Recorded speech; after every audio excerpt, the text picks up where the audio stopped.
Halo, assalamualaikum Dizzy Lovers dan teman-teman sekalian. Untuk kali ini aku mau ngelanjutin tentang alur cerita di rilis Ertugrul episode 3 part 2. Jadi mari kita saksikan.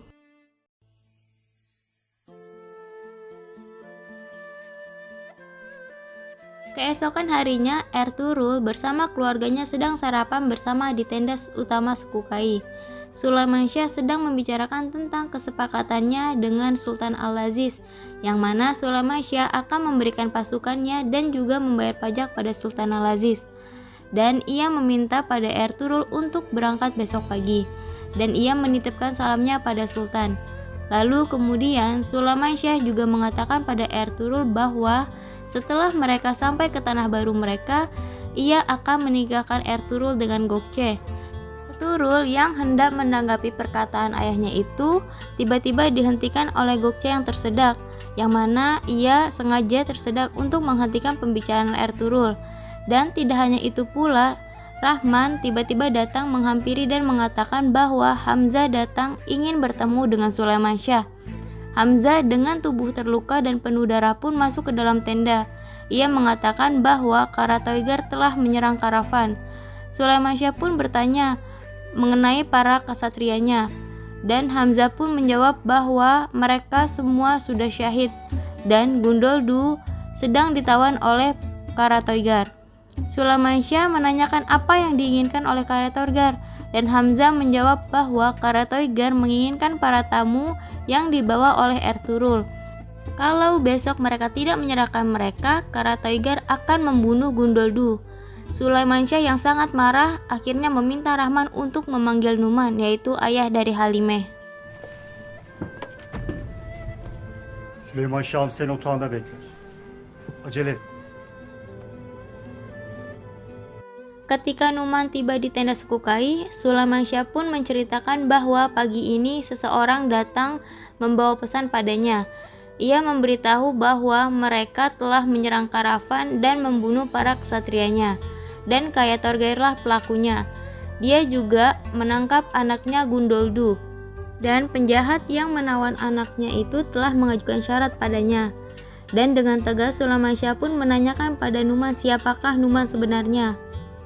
Namun Numan pun menjawab bahwa sudah kewajibannya memberitahu siapakah mereka sebenarnya. Namun ia takut ketika ia mengatakan siapa ia sebenarnya, musibah yang mereka alami akan berkali lipat lebih besar dari yang mereka alami sekarang. Lalu Numan pun mengatakan bahwa ia adalah Muzaffiruddin Davud dari dinasti Seljuk, putra dari Muhyiddin Mesyushah dan cucu dari Sultan Izzettin Kili Charslan, dan ia adalah seorang pangeran dari Kesultanan Seljuk. Mendengar hal itu pun akhirnya Ertugrul bersama ayahnya dan Numan menyusun rencana untuk membebaskan Gundoldu. Ayahnya akan menukarkan dirinya sebagai tawanan dengan Gundoldu. Lalu Sulaimansyah akan memancing Karatoigar untuk keluar dari markasnya. Lalu Ertugrul bertanya pada Numan kenapa para pasukan Templar menyerahkan pangeran kepada Karatoigar.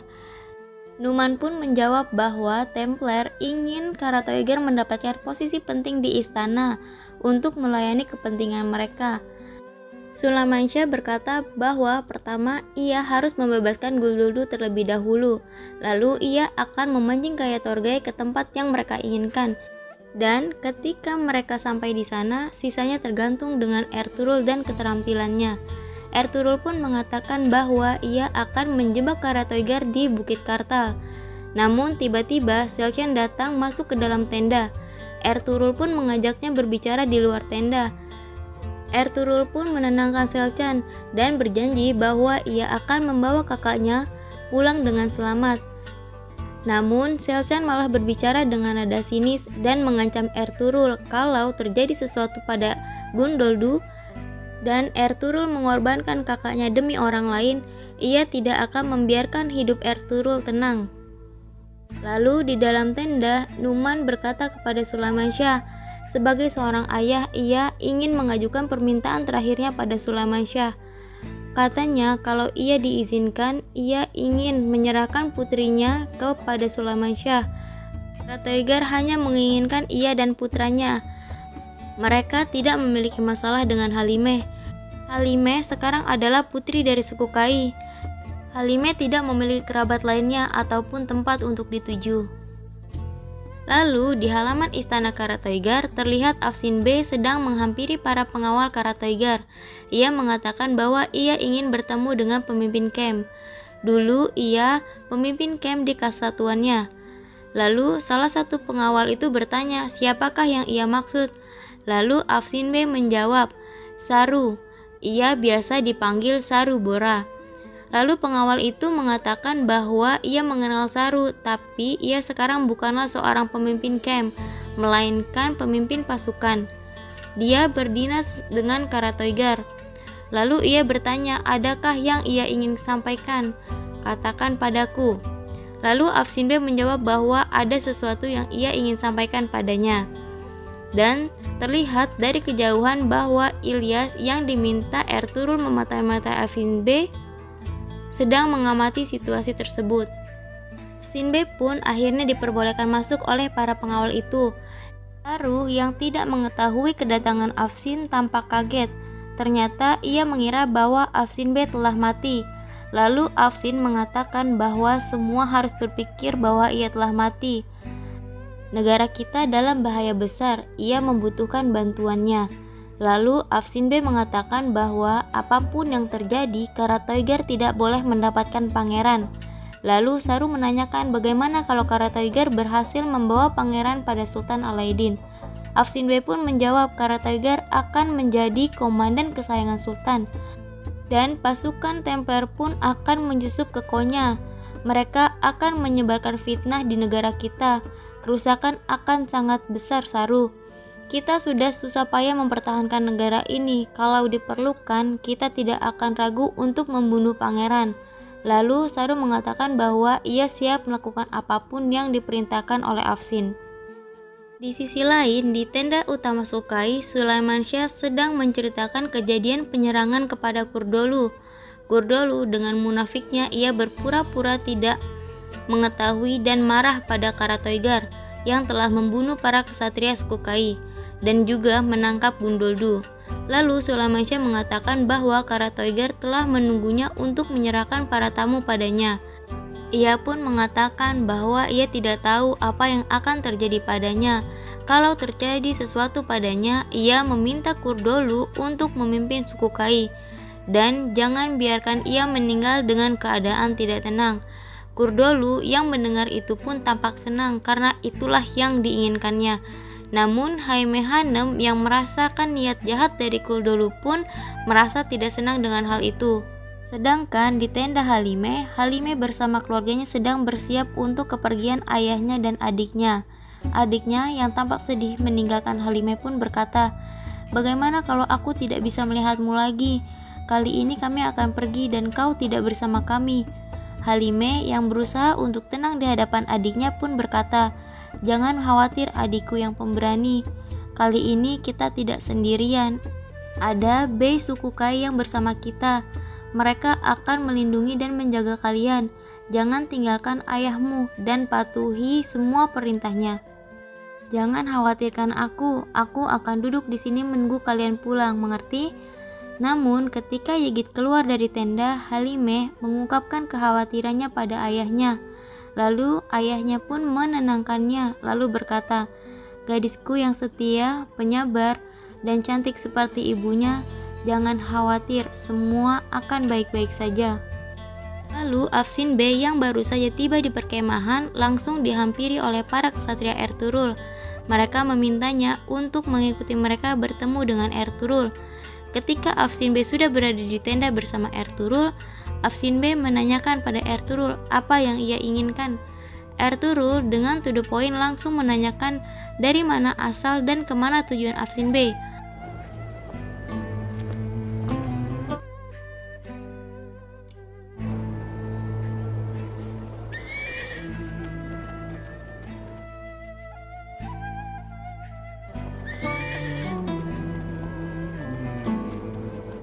Dan di tenda utama, Haimeh Hanem memanggil Sultan Hatun untuk datang ke tenda utamanya. Sedangkan di waktu bersamaan, Halime pun datang ke tenda utama ke ruangan tempat Ertuğrul berada. Ertuğrul yang mendengar suara Halime memanggilnya tampak senang. Halime pun meminta izin Ertuğrul untuk masuk ke dalam ruangan. Lalu Ertuğrul yang sudah mengetahui siapakah Halime sebenarnya, ia pun menggoda Halime dengan berkata, "Halime Sultan, kau tidak perlu meminta izin untuk masuk ke tenda kami." Lalu Halime berkata pada Ertuğrul, "Ertuğrul, aku telah berbohong padamu." Lalu Ertuğrul yang mengetahui maksudnya, ia mengatakan ia tahu.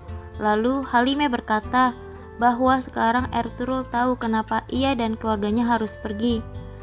Hari-hari di sini seperti mimpi yang indah yang akan berakhir. Lalu Ertuğrul pun menanggapinya, "Kau bahagia di sini. Walau kau tinggal di istana, kau selalu bilang kalau kau bermimpi untuk tinggal di perkemahan Halime. Bahkan kalau seluruh dunia bersatu, tetap saja aku tidak akan membiarkanmu menderita." Sedangkan di ruangan lain, Halime sedang menasihati Selcan untuk tidak berkata kasar dan lebih baik bersikir dan berdoa. "Isi hatimu dengan kebaikan agar jalan hidupmu kita jadi baik." Mengiyakan perkataan Halime Hanım, Selcan pun meninggalkan Halime. Namun ketika ia keluar dari ruangan Halime Hanım, Selcan mendengar percakapan Halime dan Ertuğrul. Halime yang tampak khawatir berkata bahwa ini bukan hanya tentang kebahagiaanku, tapi juga tentang ayah dan adikku. Ertuğrul pun berusaha menenangkan Halime dan berkata, "Jangan khawatir, aku tidak akan membiarkan hal buruk terjadi pada ayahmu dan adikmu. Aku akan membawa mereka pulang dengan selamat. Kau tidak perlu khawatir." Lalu Halime dengan sedih berkata bahwa semua yang ada dalam dirinya sudah hilang. Mereka telah merampasnya. Tinggal ayah dan adikku. Aku mohon bawa mereka kembali dengan selamat.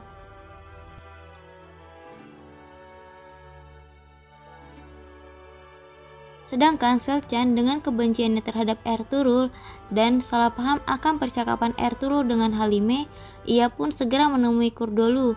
Dengan angan-angan ingin menyelamatkan suaminya Gundoldu, ia menceritakan rencana Sulamansyah dan Ertuğrul bahwa mereka akan menjebak Karatoygar di Bukit Karkal. Lalu Kurdolu menanyakan apa maksud dari perkataan Selcan. Selcan pun mengatakan bahwa Sulamansyah akan memilih mengorbankan anaknya daripada melanggar tradisinya. Lalu Kurdolu meminta pada Selcan jangan sampai ada yang mengetahui kalau Selcan menyampaikan ini padanya. Kurdolu yang mengetahui rencana Sulamansyah dan Ertuğrul, ia pun meminta Alpargu untuk menyampaikannya pada Karatoygar. Lalu akhirnya Sulamansyah pun akhirnya tiba di istana Karatoygar. Lalu Karatoygar langsung menanyakan pada Sulamansyah apa yang diinginkannya dan menanyakan di manakah pangeran itu berada. Lalu Sulamansyah berkata bahwa Karatoygar akan mendapatkan apa yang ia inginkan setelah melepaskan anaknya Gundoldu. Dan Sulamansyah pun menanyakan apa nyawanya dan anaknya lebih penting dari nyawa pangeran. Karatoygar pun tampak marah, lalu ia menodongkan pedangnya kepada Sulamansyah. Ya, inilah akhir dari episode 3. Terima kasih udah nonton ya. Jangan lupa di subscribe, like, dan komen.